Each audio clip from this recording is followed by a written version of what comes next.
నాకు ఈ ఘోష ఏంది అని అనుకుంటున్నారా? కానీ ఈరోజు విద్యార్థులం అంటేనే, విద్యని ఆర్జించడం అంటే అంతకు ముందు ఉన్నటువంటి అజ్ఞానపు చీకట్లను తొలగించుకొని జ్ఞానం వైపు ప్రవేశించడం. అది 10th క్లాస్ అయినా, ఇంటర్మీడియట్ అయినా, డిగ్రీ అయినా, పీజీ అయినా, పిహెచ్డి చేసిన, ఏది చేసినా కూడా 9th క్లాస్లో చదువుకున్న సబ్జెక్టుని 10th వచ్చేసరికి సబ్జెక్టు పెరుగుతుంది మనకి. అవునా? ఎందుకు పెరుగుతుంది? 10th వచ్చేసరికి ఆ ప్రిన్సిపల్స్ ఆధారంగానే 10th క్లాస్లో మీకు ఇంకా కొంచెం విస్తృత స్థాయిలో దాన్ని అప్లికేషన్ చేయడానికి నేర్చుకుంటాం. ఇంటర్మీడియట్ లో నేర్చుకున్నది మీరు స్ట్రీమ్స్ మారిన గ్రాడ్యుయేషన్ లో అక్కడ కూడా మీరు బేసిక్ గా నేర్చుకున్న దాని ఆధారంగానే డిగ్రీలో కూడా నేర్చుకుంటారు. డిగ్రీ నుంచి ఇంకా స్పెసిఫిక్ ఎడ్యుకేషన్ కి వెళ్ళి పోస్ట్ గ్రాడ్యుయేషన్ లో, పిహెచ్డికి వచ్చేసరికి ఆ చదువుకున్న నీ జ్ఞానంతో నీ చుట్టూ ఉన్న సమాజంలో ఉండే అంశాల పైన లోతైన పరిశీలన మాత్రమే చేయడం కాదు, పరిశీలనతో పాటు పరిష్కారాన్ని చెప్పడమే పిహెచ్డి. అది ఏ సమస్య అయినా సరే పిహెచ్డి అంటే లోతైన పరిశీలన చేసి పరిష్కారాన్ని చూపించడం, ఆ సమస్యకి చెప్పడమే పిహెచ్డి. పిహెచ్డి అంటే పరిశోధక విద్యార్థులు అంటే అర్థం అదే. మరి మనం నిజమే ఇక్కడ బైపీసీ వాళ్ళు ఎంతున్నారో నాకు తెలియదు, కానీ డార్విన్ సిద్ధాంతం అయితే మీ అందరికి 10th క్లాస్ వరకు అయితే అందరు చదువుకున్నారు. డార్విన్ సిద్ధాంతము ఇప్పుడు అవసరం లేదు అని మోడీ గవర్నమెంట్ అధికారంలోకి వచ్చాక ఇప్పుడు వాదిస్తుంది.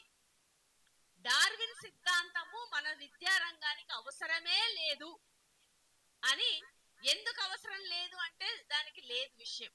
ఎందుకు అవసరం ఉంది? అది డార్విన్ సిద్ధాంతం అవసరం ఏంటి మనలాంటి విద్యార్థులకి, అవసరం లేనిది వాళ్ళకి ఎందుకు అనే ప్రశ్న వేసుకుంటే, ఇందాక వక్తలు చెప్పిన దాంట్లో ఒక నాగేశ్వర్ చెప్పేటప్పుడు చెప్పాడు, మన భారతదేశ సంస్కృతి సాంప్రదాయాలలో ఏనాడో సైన్స్ కనుక్కున్న శాస్త్రవేత్తలు ఉన్నారు. వినాయకుడిని ప్లాస్టిక్ సర్జరీ మోడీ మాట్లాడాడు, మీకు తెలిస్తే ఎక్కడ మాట్లాడాడు? అమెరికాలో పోయి మాట్లాడొచ్చిండు. వినాయకుడిని తలను నరికి మనిషికి పెట్టడం అనేది ప్లాస్టిక్ సర్జరీ. సో ఈ సైన్స్ భారతదేశ సంస్కృతిలో ఎప్పుడో ఉంది అని చెప్పిండు. భారతదేశంలో అప్పుడే ఉంటే ఇంత సైన్స్ అండ్ టెక్నాలజీ డెవలప్ అయ్యి టెస్ట్ చేసి నీ స్కిన్ సరిపోతుందా లేని ఇంకో కాళ్ళ శరీరాలకి మనం ఒక స్కిన్ తీసి ఇంకో చోట అతికిస్తారు. తెలుసుగా మీకు? ప్లాస్టిక్ సర్జరీ అంటే అదే. అంత ఎందుకు చేయాల్సిన అవసరం వచ్చింది? ఇంత సైన్స్ ఎందుకు డెవలప్ కావాలి? ఇది ఒక ప్రశ్న. మనుషులు ఎలా పరిణామం చెందారు, మనిషిగా మారడం ఎట్లా జరిగింది సమాజంలో?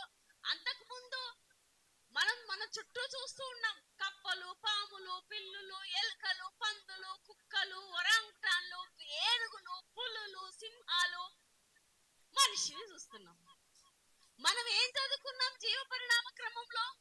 సమాజ పరిణామ క్రమంలో డార్విన్ చెప్పిన సిద్ధాంతంలో చాలా స్పష్టంగా చదువుకున్నాం ఏంటంటే, మానవ సమాజ పరిణామ క్రమం అనేది జంతువుల నుంచి విడిపడుతూ ఉన్న క్రమంలో మనిషి రూపాంతరం చెందాడు అని చెప్పుకుంటున్నాం. ఆ రకంగా మనిషి పరిణామం చెందాడు అని చెప్తున్నాం. కానీ మోడీ చెప్పిన శాస్త్రం ఏం చెప్తుంది? మనుషులని పుట్టిస్తాడా, మనుషులని అట్లా పరిణామం చెంది రాలే. ఒక పైన ఒక శక్తి నడిపించింది, ఆ శక్తి ద్వారానే మనుషులు పుట్టారు అని చెప్పింది. మనిషి అంటూ ఈ పరిణామ క్రమంలో రాలేదు. కాబట్టే సైన్స్ గొప్పది అని చెప్తూ ఇప్పుడు ఇంకొక వాద ప్రతివాదాలు ప్రపంచంలో జరుగుతున్నాయి. దాని వెనకాల ఉన్న కుట్ర ఏంటో కూడా విద్యార్థులుగా మనం తెలుసుకోవాలి. ఏం వాద ప్రతివాదం? రోబో అంట డెలివరీ చేసిందంట. Is it possible? పేపర్ లో వార్త చూసాను, మీరు చూసి ఉంటారో లేదో నాకు తెలియదు. రోబో పిల్లని కన్నది అని వచ్చింది. రోబో పిల్లని కంటే మనిషిని కనదు కదా, కంటే మళ్ళా ఇంకో రోబోనే కనాలి కదా. మనిషి కడుపులో నుంచి మనుషులే పుడుతున్నారు కానీ కప్పలు పాములు పుట్టట్లేదు కదా. మరి ఇంత సైన్స్ అండ్ టెక్నాలజీ డెవలప్ అయిన చోట ఏం చెప్తున్నాడు? ఆ సైన్స్ అండ్ టెక్నాలజీకి భిన్నంగా ఈ రోజు మనకు మీడియాలో ప్రచారం జరుగుతుంది. వాస్తవమా కాదా? డార్విన్ సిద్ధాంతము చాలా కేటగారికల్ గా శాస్త్రీయంగా చెప్పింది మనిషి పరిణామము ఎలా. మీకు తెలియని వాళ్ళందరూ దయచేసి నేను చెప్తుందంటే మీరు చదవండి, బుక్స్ దొరుకుతాయి. మన మానవ పరిణామ క్రమం ఎట్లా జరిగింది, జంతువు నుంచి మనిషి ఎట్లా విడిపడిందని చిన్న చిన్న పుస్తకాలు దొరుకుతున్నాయి. దానికి ఒక థీరీ ఉంది. 10th క్లాస్ వరకు అయితే నాకు తెలిసి మీరు అంత ఇంట్రెస్ట్ గా చదివినో నాకు తెలియదు, కానీ 10th క్లాస్ వరకు అయితే మా అప్పుడు ఇంటర్మీడియట్ లోనే చదివినాం మేము, అది జువాలజీలో. కానీ ఇప్పుడు జనరేషన్ కి 10th క్లాస్ లోనే పెట్టారు. 10th క్లాస్ లోనే పరిణామ క్రమంలో జీవ పరిణామ క్రమం పెట్టారు సబ్జెక్ట్. నేను అప్పుడప్పుడు పిల్లలు చూస్తుంటా, అట్లా తెలుసు. రెండో విషయం అంటే ఎందుకు ఇది అంటే సైన్స్ వర్సెస్ మూఢత్వం, సైన్స్ వర్సెస్ అంటే విశ్వాస రహితమైన అశాస్త్రీయమైన విషయాలు. సైన్స్ ప్రశ్నిస్తుంది, సైన్స్ కానిది మూఢత్వంలోకి ఉంచుతుంది. అంటే సైన్స్ ను తీసేయడానికి ఒక ప్రయత్నం డార్విన్ సిద్ధాంతాన్ని చేస్తున్నారు అంటే మనలో మూఢత్వాన్ని పెంచే ప్రక్రియ నడుస్తుంది అని ఒక సింపుల్ థియరీ, సింపుల్ గా అర్థమయ్యే విషయం. ఇంకొక మాట, మీరందరూ నిన్న టీవీలో ఒక మంచి విషయం చూసాం మనం. అంటే మహిళలంటే వంటింటి కుందేళ్లే, వంటలో పనిచేసేటోళ్లే, ఇళ్లలోనే మాత్రమే ఉంటారు చేస్తారు అని. అలాంటిది ఈరోజు వరల్డ్ కప్ ను గెలుచుకున్నారు. దానికి నాయకత్వం వహించిన జమీమా ఆమె కెరటం నాకు ఆదర్శం. కెరటం ఎందుకు ఆదర్శం కావాలి మనుషులకి? కెరటం నాకు ఆదర్శం, అది కింద పడుతుందని కాదు, పడి లేస్తుందని నాకు ఆదర్శం అని ఆమె నిరూపించింది. కెరటం ఆమెకు ఆదర్శంగా నిరూపించింది. ఎందుకంటే అనేక కాంపిటీషన్స్ లో వరల్డ్ కప్ లో పాల్గొన్నది ఆమె. కానీ ఆమె మీద ఏ రకమైన దుష్ప్రచారం చేసినట్టే, ఆమె క్రిస్టియన్ మతాన్ని ప్రచారం చేస్తున్న ప్రచారకర్తలుగా ఇండ్లలో నిర్వహిస్తుంది. క్రిస్టియన్ ప్రచారాన్ని ఆమె నిర్వహిస్తూ ఉన్న దశలో ఆమె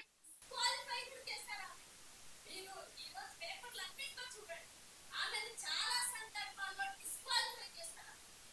చేసిన మళ్ళా ఉన్న తిరిగి తీసుకుంటారు. అది నిజం కాదు అని ఆమె అందుకే నిన్న వచ్చి ఆమె ప్రత్యేకంగా చెప్పేటప్పుడు జీసస్ కి కృతజ్ఞతలు చెప్తున్నాను. దాని మతాన్ని నమ్మమని కాదు, అంటే ఆమెను అంత తప్పుడుగా, అంత వీరోచితంగా గేమ్స్ ఆడినప్పుడు గేమ్స్ లో కూడా రాజకీయాలు తగలబడ్డాయి. ఏం చెప్తాం మనం? చెప్తాం ఏదో ఉన్నా మన విద్యార్థులుగా ఎక్కడున్నా ఏం చేస్తున్నాం ఆలోచన. గేమ్స్ లో రాజకీయాలు పెట్టి 10th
అనుకోవాలా మేము?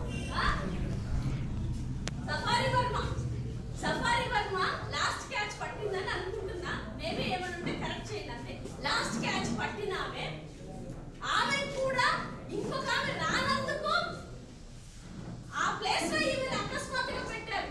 బౌలర్ ఆమె సడన్ గా పెట్టారు. అంతవరకు ఆమె లైన్ లో ఉండింది, కానీ అక్కడ క్రికెట్ అసోసియేషన్ లో పాలిటిక్స్ లో ఆమె డిస్క్వాలిఫై చేస్తే ఆమెకు అనారోగ్యం వచ్చి ఎవరినో సెలెక్ట్ చేసిన ఆమెకు అనారోగ్యం పాలైనందుకు ఆమె వచ్చింది. నేను ఎందుకు ఇంత స్పెసిఫిక్ గా చెప్తున్నా అంటే నిన్ననే జరిగిన ఘటన ప్రపంచం అంతా చూసింది, మనం కూడా స్టూడెంట్స్ గా చూసాము.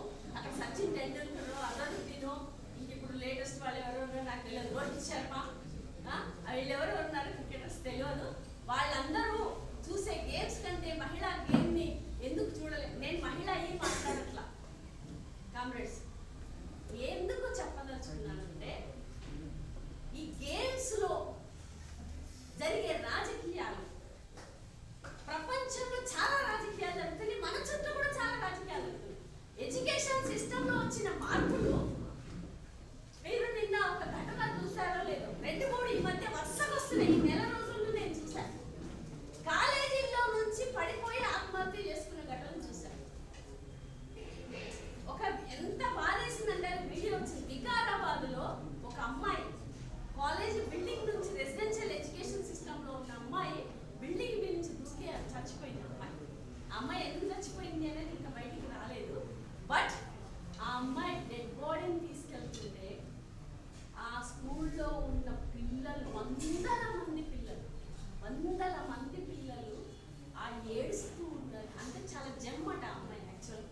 వందల మంది పిల్లలు ఏడుస్తున్నారు ఆ బాడీని. ఆ పేరెంట్స్ ఏడుస్తున్నారు, ఆ పిల్లలు ఏడుస్తున్నారు. ఆ పిల్లలు అక్కడికి పోయి దాన్ని పట్టుకోవడానికి బాడీ దగ్గరికి వెళ్తుంటే ఉన్న స్టాఫ్ అంతా వాళ్ళని అడ్డుకోలేకుండా ఆపుతుంటే వాళ్ళ ఏడుపు చూస్తే నిజంగా నాకు కూడా ఏడుపు వచ్చింది. ఆ చిన్న పిల్లలకి ఒక అమ్మాయి చనిపోవాల్సిన అవసరం ఎందుకు వచ్చింది, లేదా ఒక అబ్బాయి చనిపోవాల్సిన అవసరం ఎందుకు వచ్చింది?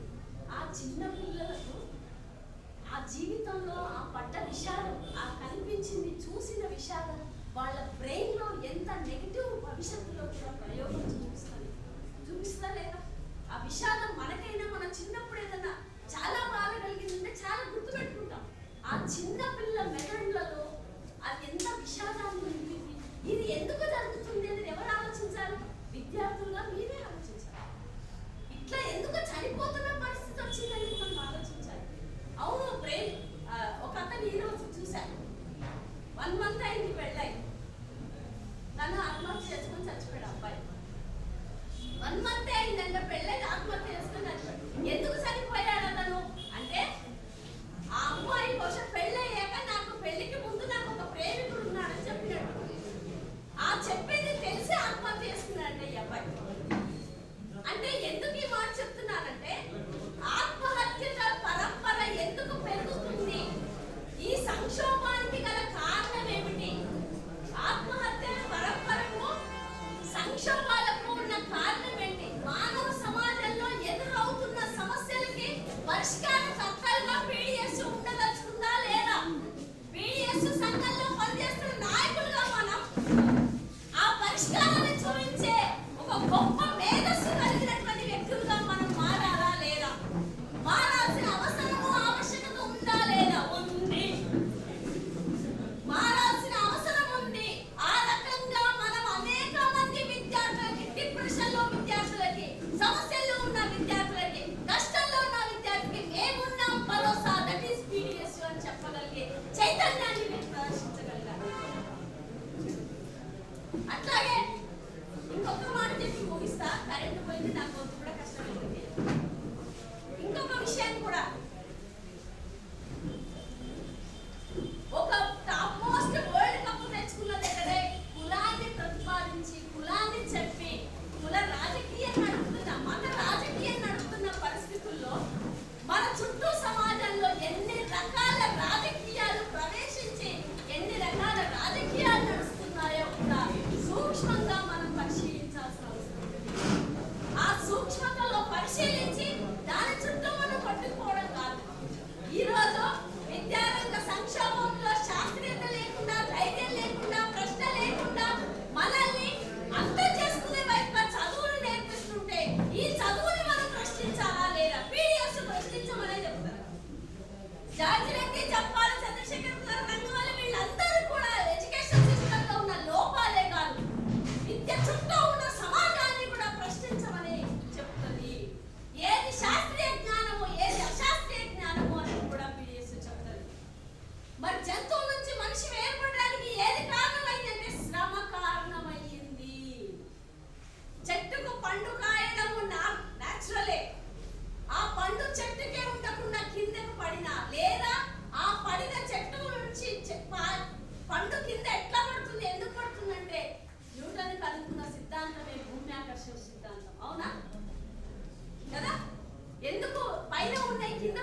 మన పీడిఎస్ అడ్రస్ చేయాలా లేదా? మన పీడిఎస్ దాన్ని డిఫీట్ చేయాలా లేదా? అసలు చనిపోవడం వ్యక్తిగత విషయం అని అనుకుంటాం, కానీ సమాజ పరిణామ క్రమంలో సమాజంలో వచ్చిన సంక్షోభాలు ఆ కుటుంబాన్ని, ఆ వ్యక్తిని చుట్టుముట్టడంతో పాటు దాన్ని ఎదుర్కొనే ధైర్యము, స్థైర్యము ఇచ్చే మనుషులు సమాజంలో చుట్టూ లేకపోవడం వల్ల, సంఘటనగా సమాజంలో నిర్వహించే వాళ్ళు లేకపోవడం వల్ల, ఒక భరోసాని, ఒక ఆత్మవిశ్వాసాన్ని ఇచ్చి ఏ మనుషులమే మనం దేనైనా ఎదిరించి ముందుకెళ్ళగలుగుతాం. Why you are feeling bad about the life అని చెప్పగలిగే వాళ్ళు, ఆ ధైర్యాన్ని ఇచ్చేవాళ్ళు పక్కన చుట్టూ సమాజంలో లేరు. వ్యక్తిగానే మారిపోయాడు. వ్యక్తి సమిష్టి జీవి, సంఘజీవి. పీడిఎస్ విద్యార్థులు, స్టూడెంట్స్ కూడా సంఘజీవులే. సంఘంలో జరిగే వాటికి మీరు ప్రతిస్పందించట్లేదా? సంఘంలో జరిగే వాటికి మీరు రెస్పాండ్ అవ్వట్లేదా? అవుతున్నారు. కాబట్టి సంఘజీవులుగా ఉన్నాము. ఇండివిజువల్ మనిషిగా ఎందుకు మారుతున్నాము? మారాల్సిన అవసరం లేదు. మారమని ఏం చెప్తుంది అంటే పీడిఎస్ చెప్పట్లేదు. మా పీడిఎస్ ఏం చెప్తుంటే మీరంతా సంఘటనగా, ఐక్యంగా కలిసి ఉండాలని పీడిఎస్ చెప్తే, ఈ రోజున పెట్టుబడిదారి వ్యవస్థ ఏం చెప్తుందంటే నువ్వు నీ కోసమే ఆలోచించు, నీ బతుకు కోసం ఆలోచించు, నీ లైఫ్ నీదే. నీవు పక్కోడికి చెబితే పక్కోడి భాషల్లో జోక్యం కల్పించుకుంటే నీకు కూడా చుట్టుకుంటది అని చెప్తున్న దుర్మార్గ సమాజంలో మనం ఈ దేశంలో ఉన్నాం, ఈ ప్రపంచంలో ఉన్నాం. అంతేందుకు ఒక చిన్న ఘటన, దేశాలని, భారతదేశంలో మతాలని విభజిస్తున్నారు. మతపరంగా దాడులు జరుగుతున్నాయి. ఈ దేశంలో 30 ఏళ్ళు పుట్టినటువంటి మనుషులు మన బీహార్లో ఆయన చూపించుకోవాలంట తాను ఓటేయడానికి ఈ దేశ మనిషివా కాదని. 30 ఏళ్ల నుంచి వాళ్ళ తరాలు, తాతలు అందరూ ఈయననే బట్టలట్టి చచ్చిపోతుంటే వాళ్ళు ఇప్పుడు ఇన్నేళ్ల తర్వాత నువ్వు ఈ దేశ మనిషివా కాదా అని చూపించుకోమని చెప్పేంత దుర్మార్గత్వం ఎందుకు ఈ దేశంలో రాజ్యం ఏలుతుంది? దాన్ని ఆలోచించాలా లేదా? ప్రశ్నించాలా లేదా? అట్లాగే ప్రపంచంలో కూడా మొదటి ప్రపంచ యుద్ధము, రెండో ప్రపంచ యుద్ధం, ప్రపంచ దేశాలన్నీ ముడిపెట్టింది. ఇప్పుడు ప్రపంచ యుద్ధము జరగట్లేదు, కానీ వాణిజ్య యుద్ధాలు ప్రపంచంలో జరుగుతున్నాయి. వాణిజ్య యుద్ధం పేరుతో ఇజ్రాయెల్ ఉపయోగించుకొని పాలస్తీనాను అంతగా దేశంగా, పాలస్తీనా ప్రజలను ఎంత దుర్మార్గంగా, చిన్న పిల్లల్ని, పెద్దవాళ్ళని, కొన్ని తరాల వాళ్ళకి ఒక రకమైనటువంటి సైకోఫిబియా వచ్చే విధంగా ఎంత దాడి చేసిందో, మానవ హన్నానికి పాల్పడిందో మీరు 2.5 సంవత్సరాల నుంచి మీరు చూస్తూనే ఉన్నారు. But we are human beings. Why we did not respond to that? ఎందుకు మనం రెస్పాండ్ కాలేకపోయాము? ప్రపంచాన్ని కూడా మత విభజన జరుగుతోంది, అది మీరు గుర్తించాలి. దేశంలో మత విభజన, కుల విభజనను ఉపయోగించుకొని వ్యాపారాలు నడుపుకుంటుంటే ప్రపంచంలో మనుషులను చంపి, ఎదిరించే వాళ్ళని చంపి, ఒక మతాన్ని చంపి వాణిజ్యం చేసుకోవాలనే దుర్మార్గ సమాజంలో మనం భారతదేశ ప్రపంచంలో ఉన్నాం. ప్రపంచ రాజకీయాలు ఈరోజు ఆ రకంగా ఉన్నాయి. ఆ ప్రపంచ రాజకీయాలను మార్చిదేవాడే చేకువేరా. ఆ ప్రపంచ రాజకీయాలకు స్పందించి ప్రపంచ రాజకీయాల్లో ఫ్రాన్స్ దేశంలో విద్యార్థులు పోరాడిన పోరాట ఫలితంగానే జార్జ్ రెడ్డి ఆవిర్భవించాడు. ఈ రోజు మనం నాయకుల పేరు చెప్పుకుంటున్నాం. వాళ్ళ అమరత్వం అవసరం లేదు. నిన్ను నీ ఉన్న చోట ప్రశ్నించి ఆలోచించే మనిషిగా మనం మారదామా లేదా అనేది ప్రశ్న. పీడిఎస్ మారాలని చెప్తుంది. మారడం వల్ల మన ఇంట్లో కూడా చాలా మంచి పౌరులుగా మారతామని చెప్తుంది. ఈ భావాలు నేర్చుకోవడం వల్ల నా చుట్టూ ఉన్న సమాజంలో ఆత్మస్థైర్యంతో, ఆత్మధైర్యంతో పోరాడగలిగే శక్తిని నేర్పుతారు. That is unity, that is సమైక్యత, దట్ ఈస్ ఐక్యత. అందుకని ఈ దశలో ఈరోజు మీరు మహాసభ జరుపుకోవడం, నిజంగా చెప్పాలంటే మన ముందున్నటువంటి విద్యా వ్యవస్థలో వస్తున్న మార్పులు, నేషనల్ ఎడ్యుకేషన్ పాలసీ ఏం చెప్తుంది, ఆచరణలో ఏం జరుగుతుంది? నేషనల్ ఎడ్యుకేషన్, రెసిడెన్షియల్ ఎడ్యుకేషన్ లో సమిష్టిగా ఉన్న చోట పిల్లల ఆత్మహత్యలు ఎందుకు వెళ్తున్నాయి?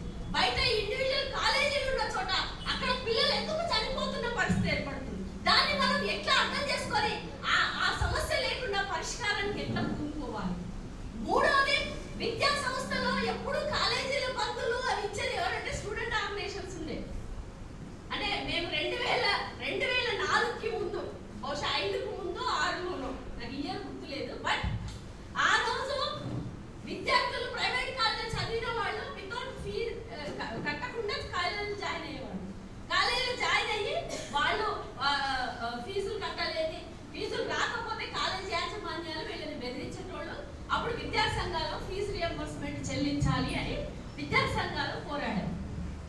ఇప్పుడు ఒక విచిత్ర పరిస్థితి అంటే ఈ రోజు కాలేజీలు పోరాడుతున్నాయి. ఇది ఒక విచిత్రం.